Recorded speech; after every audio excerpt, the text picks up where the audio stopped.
y pueden ver las paredes, si se fijan con atención, más allá de los recortables de los personajes que aquí fingen siempre que hay, y se acercan y verán, digamos, el Yes logo, el Yes, el código de barras y la Europa de las marcas. Si acercamos un poco más, verán que este es el Kohlhaas de ahora mismo. Es decir, que el Kohlhaas hoy sigue defendiendo esta visión positiva y entusiasta de esta globalización en la cual las marcas sustituyen a las identidades de otro género. Entonces, en ese contexto, no hay más remedio que recordar que Kohlhaas, si es tan influyente, entre otras cosas es porque, digamos, alumbró el libro más vendido y que ha sido el gran bestseller de la segunda mitad del siglo XX, ¿no? Que es SMLXL, que aunque tiene, digamos, la ficción de presentar su obra por escalas, en el fondo, ese gran adoquín plata lo que es una defensa de la gran escala. Y hoy quería no defender la gran escala, sino explicar que debemos de defender la densidad sin rendirnos a la gran escala. Es decir, que esta defensa de la escala XL no es necesariamente, digamos, la única que nos puede otorgar, digamos, la legitimidad intelectual y social. En el momento Kohlhaas sí lo pensó que al final solo si haces obras a escala XL eres un arquitecto XL e ingresarás en la historia.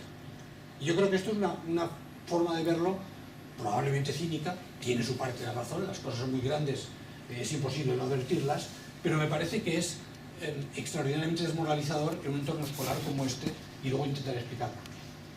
Entonces, esta escala XL, que es la escala de los grandes edificios, de las grandes metrópolis, ¿verdad?, como estas imágenes en Hong Kong, no tiene por qué ser necesariamente la escala urbana que defendamos en lo que yo he llamado el panfleto contra la casa. La auténtica densidad, la auténtica ciudad sostenible no es ni la ciudad de los rascacielos, ni la ciudad de la dispersión, ni de las casas. Es ciudades como Pamplona. Ciudades como Pamplona, tejidos, la gran ciudad europea, la densidad de usos, la superposición, lo que llega, digamos, a conformar como gran aventura histórica la ciudad europea es insustituible. O sea, no hay ciudad más sostenible que esa. Esa es la ciudad que debemos de proteger, de promover y de salvar, frente a lo que nos ha vendido como la ciudad jardín, como la ciudad verde, y que no es solamente un fenómeno americano, porque se extiende por Asia, por Europa, por África, por doquier. Y que ni siquiera es verde, porque muchas veces la ciudad verde tiene más bien este aspecto, ¿no? Es la sucesión, ¿verdad?, de viviendas simplemente situadas a gran distancia de los centros urbanos y de trabajo, y que obliga no solamente a un consumo disparatado de suelo, de agua, de materiales, de energía, de recursos económicos para construirla, sino también para mantenerla. Además, digamos, del combustible que hace falta para calefactarla, para que los vehículos produzcan sus desplazamientos periódicos, y el tiempo humano que se invierte en estas metrópolis dispersas. Por eso yo a veces he defendido de manera un tanto extrema, pero sin embargo yo creo que legítima, el que Benidorm es mucho más sostenible que una ciudad jardín, y que desde luego no podemos criticar alegremente a Hong Kong o Shanghái sin darnos cuenta de que la ciudad dispersa es infinitamente más perjudicial para el planeta, que la jungla urbana, en el fondo, es más verde que la ciudad jardín. Y este es, digamos, el principal mensaje que yo creo que hoy las revistas debemos de defender y debemos, digamos, de transmitir. Es cierto, la gran ciudad tiene tres problemas importantes desde que se inventó. Uno es la congestión del tráfico, el hecho de que tantas personas confluyan en ella genera problemas que hay que resolver, y en ocasiones pues no se resuelven muy bien, como estas imágenes que pueden ver aquí de Lagos, en Nigeria. Otras veces la gran ciudad tiene un problema extraordinario de carácter sanitario. Lo pueden ver, por ejemplo, en estas imágenes del Cairo, en que en un momento dado, cuando no había recogida de basuras, todo el mundo colocaba las basuras en las azoteas, ¿no? Esto ocurre, es decir, la gran ciudad plantea problemas de carácter higiénico que es imprescindible resolver. Pensamos que casi todas están resueltas, pero no es cierto, hay muchas en que todavía no lo están. El estar juntos, que es una cosa que deseamos hacer, también implica que tenemos un tráfico, ¿verdad?, pues de microorganismos y de virus, ¿verdad?, pues mucho más intenso, y la gran ciudad es un riesgo sanitario indudable. Roma no fue Roma hasta que no se construyó la Cloaca Máxima, y entonces ese es el segundo problema de las grandes ciudades. Y el tercero, importante, es el de la seguridad. Hay lugares, digamos, como este barrio de extrema densidad, Kowloon, en Hong Kong, en que, digamos, la imposibilidad de gobernarlo es tal que solamente, digamos, las mafias internas administran el conjunto, ¿no? O sea, que la defensa de la densidad debe siempre ir, digamos, se debe añadir la cautela de que la densidad excesiva puede producir no solamente la congestión de tráfico, los problemas sanitarios que hemos dicho, sino también problemas de seguridad imposibles de resolver, porque hemos superado un límite más allá del cual nada es posible. Dicho esto, hay que defender la ciudad. La ciudad es nuestro gran invento, es lo mejor que tenemos, es el gran invento de la historia de la humanidad, y es algo que los arquitectos hemos contribuido a conformar y donde habitualmente trabajamos.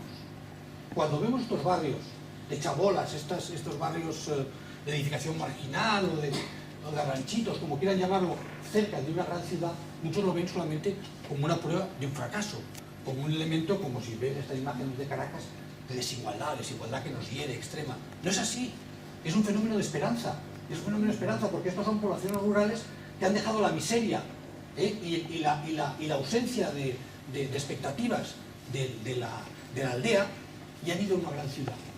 Y esos barrios de edificación espontánea o marginal son, en efecto, lugares de esperanza. Yo he visitado muchas favelas en América Latina, y es verdad que hay que ir con gente de allí, que conozca, tal, pero son lugares de esperanza, son lugares infinitamente mejores. No hay que compararlos con la prosperidad urbana, sino con la miseria rural. Y entonces es el camino más corto, como dice Edward Gleiser en un libro que no tengo más remedio que recomendaros, ¿no? El triunfo de la ciudad, es el camino más corto entre la pobreza y la prosperidad. Así que esta defensa de la densidad, que al final se expresa, si queréis, paradigmáticamente en la malla maravillosa de Manhattan, es mucho más ecológico que el estado de Colorado, ¿verdad?, o que las urbanizaciones residenciales en Sproul de New Jersey, debe de nuevo de venir siempre pues compensada por el comentario de que a veces esta construcción de la ciudad, digamos, se pasa de vuelta, se pasa a revoluciones, y en casos como Dubái, en que se construye un downtown de rascacielos atroces, ¿no?, y luego esa extensión indefinida de casitas, la ciudad se convierte en algo ya insostenible.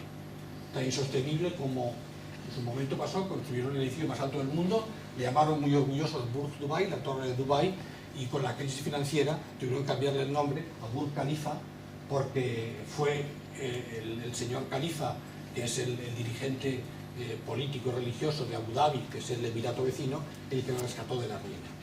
Entonces, sí, defensa de la ciudad, pero con cautela y con límites. Hoy, al final, la crisis económica es lo que lo tiñe todo, lo que nos obliga a todos a pensar sobre ella como una realidad que no podemos obviar al hablar de arquitectura en cualquier sitio. La crisis económica la está sufriendo esta universidad, la están sufriendo los profesionales y la sufrirán los estudiantes cuando terminen su carrera, porque seguramente no es una crisis cíclica de un par de años, es una crisis que tiene, digamos, un recorrido sistémico de otra naturaleza. Así que tenemos que acostumbrarnos a pensar de otra manera. Esta crisis económica no es solo una crisis económica, es también una crisis ecológica, es una crisis que viene, digamos, del uso del planeta. Hemos ocupado buena parte de las tierras templadas del planeta, como ven aquí en esta imagen, ¿verdad?, de la Tierra, con las zonas donde están electrificadas, donde hay población, y por lo tanto las que están ocupadas ya. Hemos ocupado la Tierra, hemos ocupado el aire, esta es la imagen en cualquier momento de los aviones que están en vuelo, hemos ocupado los mares, estos son los barcos que están en el agua, hemos ocupado las aguas, estos son los barcos que están en cualquier momento navegando, y estos son los aviones que están en cualquier momento en vuelo. Así que la tierra, el agua, el aire y también incluso la atmósfera exterior, el espacio exterior, ¿verdad?, con esta representación de todo lo que se llama el space junk, la basura espacial, de todos los objetos, no solamente satélites, sino fragmentos, trozos, tal, que ahora mismo llenan el espacio exterior de nuestro planeta. Hemos ocupado todo. Y entonces, al mismo tiempo, con el uso de los combustibles fósiles, pues este hermoso planeta azul, pues hemos generado un proceso de cambio climático seguramente ya irreversible, que está generando muchos procesos, ¿verdad?, de carácter catastrófico, que está también generando una desertificación acelerada, no solamente de las masas de agua internas, sino de las zonas templadas, como la propia península, que sufrió un proceso de desertificación irremediable, ¿verdad?, en una parte importante de su territorio en el sureste, y que va, digamos, está en parte producido, pero también al mismo tiempo se produce de forma simultánea al ocaso de los combustibles fósiles, en los que se ha basado la cultura en la que vivimos. El ocaso de los combustibles fósiles, el ocaso del petróleo y del gas, está, digamos, abocándonos a otro mundo, a otro planeta y a otra forma de hacer arquitectura y de hacer urbanismo. La imagen de arriba la reconocen todos, la imagen tradicional de Los Ángeles por la noche. Esta es Madrid por la noche. No son tan distintas. De nuevo, esa ciudad extensa americana que pensábamos que era un fenómeno muy, digamos, de ese continente, se ha extendido por todo el planeta y la tenemos ya aquí. Y esa ciudad dispersa es hoy nuestro principal enemigo. Y en eso los culpables son sin duda el coche y la casa. Claro, amamos la casa. ¿Cómo no amar la casa? La casa nos seduce, pero Le Corbusier lo vio muy bien con este dibujo. Él dijo: un sueño multiplicado por 2 millones igual a una pesadilla. Efectivamente, la casa es un sueño, pero la multiplicación de casas es una pesadilla. Cuando el gobierno holandés propuso hacer 800.000 casas individuales nuevas en el territorio, Minimas hizo una exposición en una galería con 800.000 maquetitas, ¿sabes?, para dar una imagen plástica de lo que sería el territorio holandés con esas 800.000 viviendas nuevas. No podemos construir así y no podemos permitir que la ciudad, como dicen en América Latina, se desparrame. Aquí lo llamamos, ¿verdad?, pues el crecimiento en mancha de aceite, que tiene menos garras, ¿no? A mí me gusta llamarlo el desparrame de la ciudad, lo que al final lo llaman el sprawl. Y es cierto que en su día, ¿verdad?, pues la Torre de Babel era el símbolo de los arquitectos, pero hoy nuestra Babel es una Babel horizontal. Es una Babel horizontal. Esta es la ciudad que estamos construyendo, que consume cantidades ingentes del territorio virgen, ¿sabes?, de infraestructuras nuevas, ¿sabes?, y de recursos materiales y energéticos que ni podemos pagar, ¿sabes?, ni hacen ningún favor a nuestros descendientes. Y esta es la ciudad que hemos construido, donde nuestras nuevas plazas públicas son centros comerciales rodeados de hectáreas de aparcamiento, donde al final el coche y sus aparcamientos son tan dominantes como la casa entendida como un objeto exento, un objeto que en los parques de caravana se convierte en una representación vírica de un crecimiento que al final, ¿sabes?, es tóxico, ¿verdad?, y que invade el territorio y a todos, ¿no? Y esto podemos pensar: no, pero esto es lo comercial, esto es lo que los arquitectos no hacemos, lo que hacen los promotores, No es verdad. Esto está en el DNA, en el código genético de la modernidad. Miren ustedes el año 41 lo que diseñaba Fuller, el gran soñador, The Maximum Deployment Unit, 1941. Imagina una ciudad hecha de estos objetos, uno tras otro. ¿Qué sería? Igual que el parque de caravanas en Syracuse, un lugar horrible para vivir. Pero claro, la casa la amamos. ¿Cómo no vamos a amar la casa? ¿Cómo no vamos a amar, ¿sabes?, la casa de los Sims, la case esta de Pierre Koenig, que enseguida las usaban para colocar modelos y para presentar obras de moda? ¿Cómo no vamos a amar esa casa que en los años 50, ya en el famoso collage del recientemente desaparecido Richard Hamilton, ¿sabes?, se presentaba como el lugar esencial del placer, del consumo, con este Adán y Eva vestidos de atleta y modelo de pasarela, rodeados de gadgets. Sí, amábamos la casa, pero fíjense ustedes esta foto, que yo creo que ya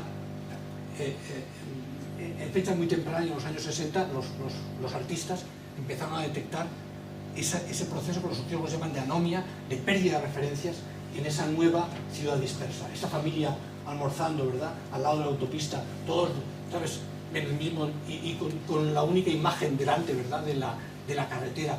Esta es una representación genuina, en esta foto de Dan Graham, de lo que es de verdad esa ciudad dispersa. Y luego ha habido 2 películas que muchos habrán visto, los más jóvenes ya en televisión, porque no les han llegado desde hace una década, pero que expresaron muy bien la naturaleza espantosa de ese suburbio, por un lado American Beauty, en la que ven a Annette Bening cultivando una nueva variedad de rosas, que tenía dos características, que no tenía espinas, pero tampoco tenía olor. Eso era el suburbio. Es decir, eso era la ciudad dispersa, el sprawl. Sin espinas, no te hacía daño, pero tampoco tenía olor. Y los nuevos urbanistas quisieron cambiar la cosa. Y entonces pasaron de la ciudad de Kevin Spacey, la de American Beauty, a la ciudad del show de Truman. Celebration. Una ciudad que es el sprawl un poco más apretado, pero que en el fondo sigue siendo lo mismo. Es la ciudad, digamos, de objetos exentos colocados uno al lado de otro. Y esto no es suficiente. Han visto estas imágenes y dicen, pero son todas americanas. No, esto es en Moscú. Así que Russian Beauty. Esto en Shanghái, Chinese Beauty. Y hasta en Cisjordania, el muro que separa las aldeas palestinas de las nuevas ciudades, de los nuevos, lo que llaman asentamientos de los colonos. Los asentamientos colonos es una ciudad jardín a la americana, como ven. Así que también Israeli Beauty. Está por doquier. Está por doquier. Y tenemos obligatoriamente que decir que este es nuestro principal problema. Nuestro problema no es arquitectónico, es urbano. El crecimiento de Sao Paulo, lo pueden ver, digamos, apenas en 60 años lo que ha ocurrido con una ciudad. Esto es el territorio de un fragmento de Bélgica que ocurre con Bruselas entre las dos ciudades. ¿Dónde está la ciudad y dónde está el campo? No, es un continuo construido. Que al final se asemeja mucho a estas imágenes de Busky de los basureros latinoamericanos. Si repasan la historia de las vanguardias, ¿verdad? Desde Metrópolis hasta Blade Runner, pero en el terreno de los arquitectos, en los años 20 y los 60, ninguna ha propuesto respuestas a estos dilemas genuinos. Desde el Metrópolis, ¿verdad? Que es la acción de Citeaux, del mismo año precisamente que los rascacielos de Perret, el maestro Le Corbusier, que luego en la ciudad de los 3 millones de habitantes propondría esos objetos exentos y colocados en medio de la nada, ¿no? Y no digamos ya Hilberseimer, que lo lleva a su exacerbación con la ciudad vertical. Esta no es la densidad que hay que defender, porque son objetos exentos. Hilberseimer no cree que solo lo pensó, lo construyó. Con Mies van der Rohe ya en los años 60 construyó en Lafayette Park exactamente eso. Y fíjense que le llamaba Lafayette Park, parque. Era una ciudad, pero no voy a llamarle una ciudad jardín, pero con grandes bloques. Y era un parque. Y lo construyó. Mies quiso hacerlo en Nueva York y le llamó Battery Park. En este caso no llegó a construirlo. Pero de nuevo es el objeto exento rodeado por verdor. No, no es esto lo que necesitamos. Y luego cuando vemos las propuestas de los años 60 en que de nuevo en una segunda hornada se intentó repensar la ciudad con las cúpulas de Fuller, ¿verdad? Los grandes proyectos de los metabolistas japoneses como Tange, ¿sabes? La ciudad en el espacio de Jonah Friedman, las derivas un tanto alcohólicas de los situacionistas, y la nueva Babilonia de Constant, e incluso los sueños pop de los Antigram, ¿no? La Plug-in City de Peter Cook o la Walking City de Ron Herron, y hasta el monumento continuo de superestudio, volvíamos simplemente exacerbándolos a las ideas de los años 20. No hay mucha distancia entre esto y las propuestas de Le Corbusier de bloques continuos. Al final, la reconstrucción de Europa y lo que se ha construido en las ciudades se ha hecho con dos modelos básicos inventados en los años 20, que son, como es lógico, las torres, sean de un tipo o de otro, o los bloques, como los que hizo en España y en Frankfurt. Esto ha sido la aportación de la modernidad a la construcción urbana. Y yo creo que hoy necesitamos pensarlo de otra manera. Tenemos que pensar en que, claro, ¿de dónde han surgido las críticas a la modernidad? Cuando en los años 60, en Playtime, Tati, ¿verdad?, ponía Monsieur Hulot mirando a la gente cada uno metido en su cubículo, está hablando de esa condición de encerramiento en sí mismo, de ensimismamiento del individuo en esa cultura ensimismada en sus objetos. Lo mismo que Burri cuando fotografía Sao Paulo de esta manera, está hablando de la soledad de la muchedumbre, una gran ciudad, un hervidero de gente, y sin embargo en la que no existe esa conectividad, esa condición que nos hace ahora, mirando desde Houston, añorar Lupa. Y sin embargo eso es moderadamente demagógico. No podemos decir que tenemos que rechazar Houston para amar una ciudad italiana cristalizada y parada en el tiempo, no. Pero sí que debemos defender, como en esta imagen de Roma, la superposición, ¿sabes?, la estratificación de la ciudad como algo que está basado en la conectividad, en la presencia simultánea de cosas que la ciudad está hecha de estratos históricos y de estratos físicos. Y no es extraño que las nuevas utopías de nuevas ciudades que han surgido en el Golfo, sea la Gateway City de Kolkha en Ras Al Khaimah, que no se ha construido, o la de Norman Foster, Masdar, en Abu Dhabi, que sí se está construyendo, las dos tomen como modelos existentes, modelos, como en este caso las ciudades del Yemen, de la arquitectura vernácula. Porque claro que podemos aprender, y sobre todo para evitar lo que ha ocurrido en España en estas últimas décadas. Porque antes les ponía una imagen de Pamplona, pero ahora tengo que ponérsela otra imagen de Sevilla con este objeto en su centro que hemos construido los arquitectos, en el marco, digamos, de una ciudad trabada, ¿sabes?, con una riqueza visual, emotiva, sensual. ¿Qué hemos hecho? Hemos construido las costas dando lugar a paisajes como este o como este. Y esto lo hemos hecho los arquitectos. Así que la densidad la tenemos que defender, pero no por la densidad, digamos, se traslada a los entornos inadecuados. Al final, y con esto termino, por desgracia la imagen de España en el mundo han sido estas obras de escala XL de las que hablaba Rem Koolhaas. Cuando el Economist dedicó, digamos, un número a España en el año 2004, sobre la segunda transición, la imagen de España era la ciudad de las artes y las ciencias de Calatrava. Esa es la imagen de España. Como era también, digamos, para esta empresa de inversión XL Capital, que a la hora de encontrar una representación de lo ultra grande, de lo XL, pues de nuevo recurrió a Santiago Calatrava.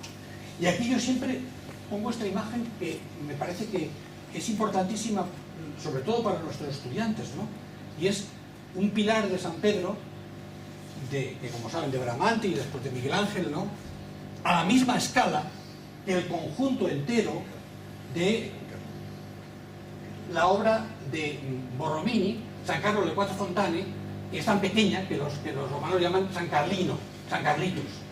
Pues San Carlino, como ven, incluso con el patio, ¿verdad?, casi cabe dentro del pilar de Miguel Ángel. Se puede hacer, desde luego, gran arquitectura y pasar la historia con esa escala de Bramante, de Miguel Ángel, de Bernini, de Calatrava, pero también se pueden ser Borrominis. La pequeña escala, la atención al detalle puede, de la misma manera, digamos, permitir a muchos de los que hoy son estudiantes nuestros en las escuelas llegar a tener vidas significativas y a producir objetos que perduren en el tiempo.